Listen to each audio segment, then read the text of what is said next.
kita berjumpa lagi di Aku Tahu Channel untuk pelajaran pendidikan agama Kristen kelas 4. Bapak percaya kita semuanya sehat, walaupun kita belajar jarak jauh, tapi saya percaya Tuhan hadir di tempat kita masing-masing. Saat ini kita akan belajar bab 10 menerima keterbatasan. Saat ini kita masih belajar bagaimana kita menerima keterbatasan yang kita miliki ataupun yang dimiliki oleh orang lain. Pada saat ini kita akan belajar di part 12 menerima keterbatasan orang lain. Secara khusus kita akan belajar bagaimana kita menerima keterbatasan yang dimiliki oleh orang lain. Bapak mengingatkan, persiapkan peralatan tulisnya untuk mencatat hal-hal yang penting dalam pelajaran ini.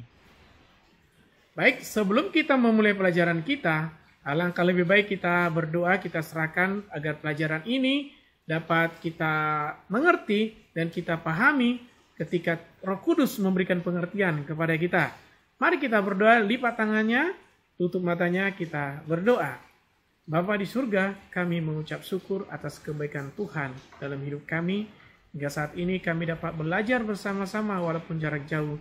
Tapi kami percaya Roh Tuhan ada bersama-sama kami, memberikan hikmat yang dari Tuhan. Terima kasih Bapa, kami memulai pelajaran kami ini di dalam nama Tuhan Yesus. Amin. Baik, kita akan memulai pelajaran kita. Seperti biasa kita akan membuka Alkitab, membaca Alkitab kita. Saat ini kita akan membaca 2 Korintus 8 ayat 14. Ya, silakan anak-anak buka Alkitabnya di 2 Korintus 8 ayat 14. Ya, di sini Bapak sudah munculkan ya. Kita akan baca bersama-sama. 1, 2, 3. Maka hendaklah sekarang ini kelebihan kamu mencukupkan kekurangan mereka, agar kelebihan mereka kemudian mencukupkan kekurangan kamu, supaya ada keseimbangan.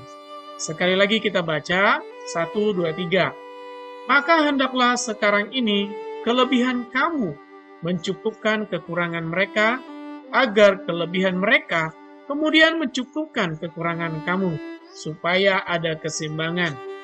Nah, firman Tuhan ini menjelaskan kepada kita, mari kita saling mencukupkan, mari kita saling membantu satu sama lain.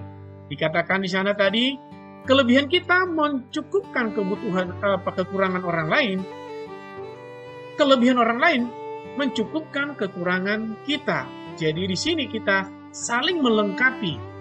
Ya, jadi jelas firman Tuhan ini kita harus saling membantu, saling melengkapi antara satu dengan yang lain.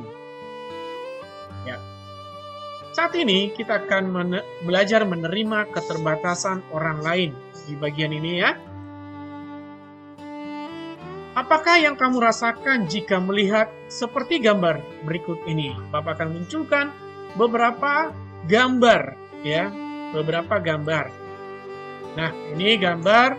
Kalau pertemuan sebelumnya sudah Bapak munculkan ini, ada ini cacat ya, berarti ini kena di bagian kaki dia mengalami cacat, ikut lomba. Nah, di sini juga ada penarik beca kakinya mengalami cacat juga. Nah, bagian ini di sini kita melihat ada orang cacat tapi dia harus bekerja keras.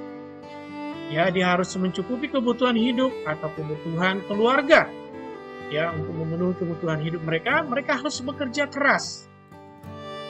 Ini orang yang memiliki kekurangan dan ini dia harus pakai tongkat kemanapun dia berjalan, dia harus menggunakan tongkat. Ya, nah di sini juga dia tidak memiliki tangan, tapi dia memiliki kaki. Dia bekerja keras dan dia harus membawa ini alat ini untuk mengangkat tanah.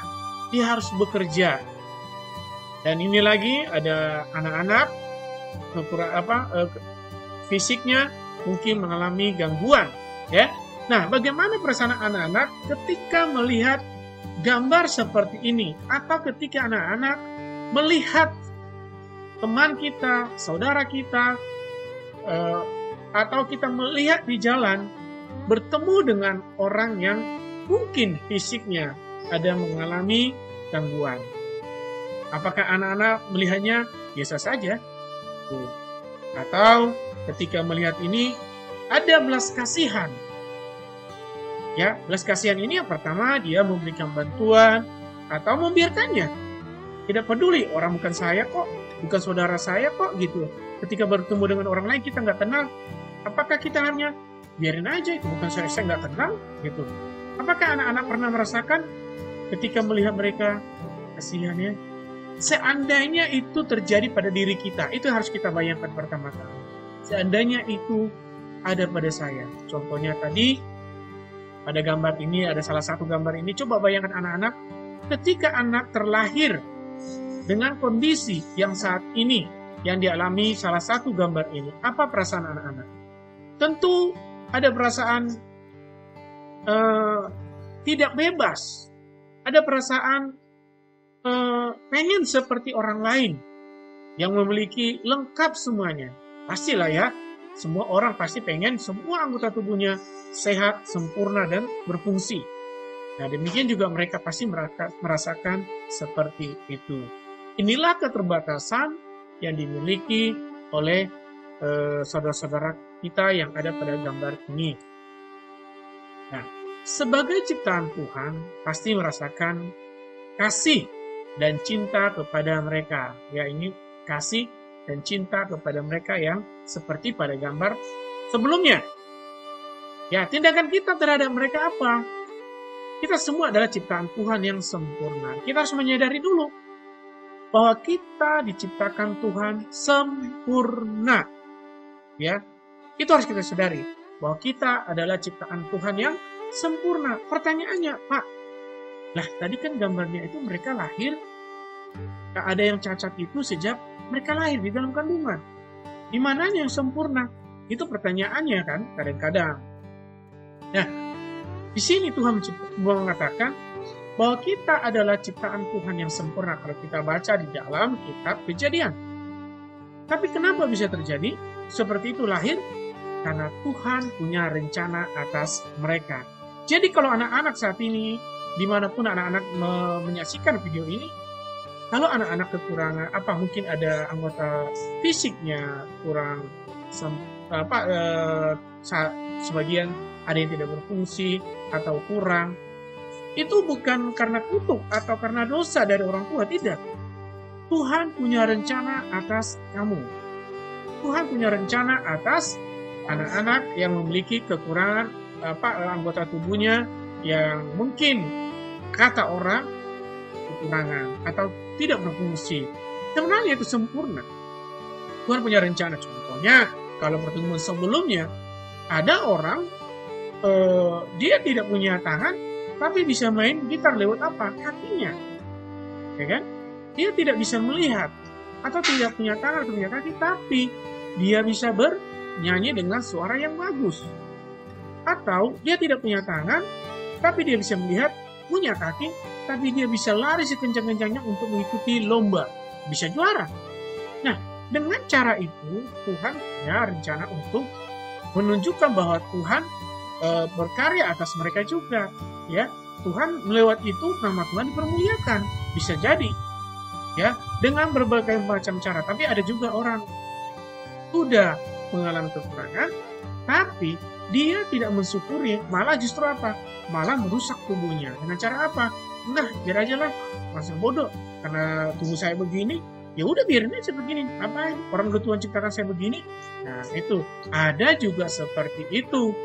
Tapi kita harus sadari bahwa kita adalah ciptaan Tuhan yang sempurna. Nah, yang kedua, menerima mereka sama seperti kita menerima diri kita sendiri. Jadi kita harus menerima saudara-saudara kita seperti pada gambar yang tadi. Sama seperti kita menerima diri kita sendiri. Kalau kamu menerima dirimu sendiri, maka kamu harus menerima mereka juga seperti kita menerima diri kita sendiri. Ya, kita menerima kita sehat. Kita harus juga menerima sahabat kita itu seperti itu juga. Jangan mengatakan, aku kan beda dengan kamu, aku gak mau berteman dengan kamu. Tidak boleh. Mereka adalah ciptaan Tuhan yang sempurna. Yang ketiga, membantu mereka di dalam keterbatasan. Contohnya, teman kita dia susah untuk berjalan. Ketika mau menyeberang, sangat lama. Ya, dia butuh pertolongan. Kita boleh membantu mereka. Ya anak-anak ya, kita bantu mereka. Jangan kita membiarkan mereka. Ya, kita bantu mereka. Nah, saatnya anak-anak untuk like dulu video ini, ya, sebagai bentuk dukungan anak-anak untuk pelayanan kita ini. Anak-anak boleh like, terus di-share nanti ke teman-teman kita yang lain, yang beragama Kristen, supaya mereka juga dapat belajar bersama-sama, seperti anak-anak belajar juga. Mungkin mereka tidak ada gurunya, atau juga ada punya, tidak masalah. Ya, teman-teman kita di daerah boleh dikirimkan, tidak masalah, supaya mereka juga dapat belajar. Dan anak ya, jangan lupa di like, ya, bunyikan loncengnya. Oke? Kisah di dalam Alkitab tentang keterbatasan orang lain. Kita akan belajar bagaimana keterbatasan orang lain yang ada di dalam Alkitab dibahas. Ya. Mari kita buka Matius 18 ayat 23 sampai dengan 27. Matius 18 ayat 23 sampai dengan 27. Ya. Ayat 23, sebab hal kerajaan surga seumpama seorang raja yang hendak mengadakan perhitungan dengan hamba-hambanya. Setelah ia mulai mengadakan perhitungan itu, dihadapkanlah kepadanya seorang yang berhutang 10.000 talenta. Tetapi karena orang itu tidak mampu melunaskan hutangnya, raja itu memerintahkan supaya ia dijual beserta anak istrinya dan segala miliknya untuk membayar hutangnya. Maka sujudlah hamba itu menyembah dia, katanya, sabarlah dahulu, segala hutangku akan kulunaskan. Ayat 27, lalu tergeraklah hati raja itu oleh belas kasihan akan hamba itu, sehingga ia membebaskannya dan menghapuskan hutangnya. Ya, nah kalau kita melihat gambar ini tertutup sedikit ya. Di sini kita melihat perumpamaan seorang hamba memanggil semua hamba-hambanya yang mempunyai hutang. Nah, dia menagih hutangnya, tapi ada seorang hamba memohon, Tuhan, tolong kasihani aku. Karena dia terancam bahwa dia akan dijual istri dan anaknya dan hartanya untuk membayar hutangnya. Dia memohon belas kasihan kepada raja untuk hutangnya dilunaskan. Tapi karena raja ini memiliki belas kasihan terhadap hamba ini yang memiliki keterbatasan, ya, dia akhirnya menghapus hutangnya itu dan membebaskannya. Apa yang dirasakannya seorang hamba ini? Ini dari ilustrasi ini, hamba itu tidak tahu berterima kasih. Kita melihat setelah hutangnya dihapus oleh rajanya, dia bebas dari hutang. Itu yang pertama, dia bebas dari hutang itu. Nah, dia keluar dari menghadap raja itu, dia pergi dan bertemu dengan siapa? Dengan temannya yang berutang kepadanya. Nah, dia menangkap orang itu, dia minta, hutangnya mana hutangmu gitu ya. Tapi temannya itu tidak bisa melunasinya. Dia menangkap itu orang, dia dicekik orangnya, mungkin kalau udah bahasa sekarang, dia menangkap, dia pukulin orang-orang karena tidak bayar hutangnya. Nah, ternyata anak-anak ya, perhatikan gambar ini.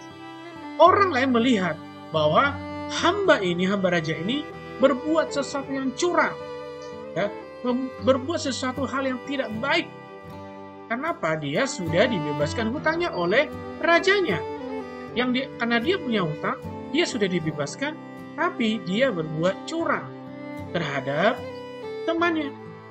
Dia menangkap temannya itu, dikatakan tadi dia mencekik, ya. Nah, raja akhirnya memanggil dia dan menangkap hambanya ini. Kamu sudah saya kasih kebebasan, hutangmu sudah saya lunaskan. Harusnya kamu itu harus saya jual, kamu harus saya jadi budak. Saya bebaskan kamu, harusnya kamu juga berbuat demikian terhadap orang lain yang memiliki keterbatasan, yang tidak bisa membayar hutangnya terhadap kamu. Harusnya kamu juga melunaskannya. Karena saya sudah melunas hutangmu, kamu juga harus melunaskan hutangnya. Tapi kenapa kamu berbuat jahat terhadap temanmu? Ya, itu yang dilakukannya. Endingnya, dia pun ditangkap dan dimasukkan ke penjara. Bahkan di dalam Alkitab dikatakan, dia diserahkan kepada algojo raja tersebut. Jadi inti pelajaran kita pada hari ini, terimalah keterbatasan orang lain jika ingin keterbatasanmu diterima orang lain. Ya, sekali lagi, terimalah keterbatasan orang lain jika ingin keterbatasanmu diterima orang lain. Kalau kamu ingin diterima orang lain, terima jugalah orang lain.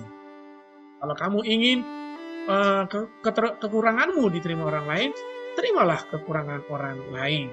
Ya anak-anak ya. Demikianlah pelajaran kita pada hari ini. Kita akan lanjutkan pelajaran kita di pertemuan yang akan datang. Tuhan Yesus memberkati kita semuanya.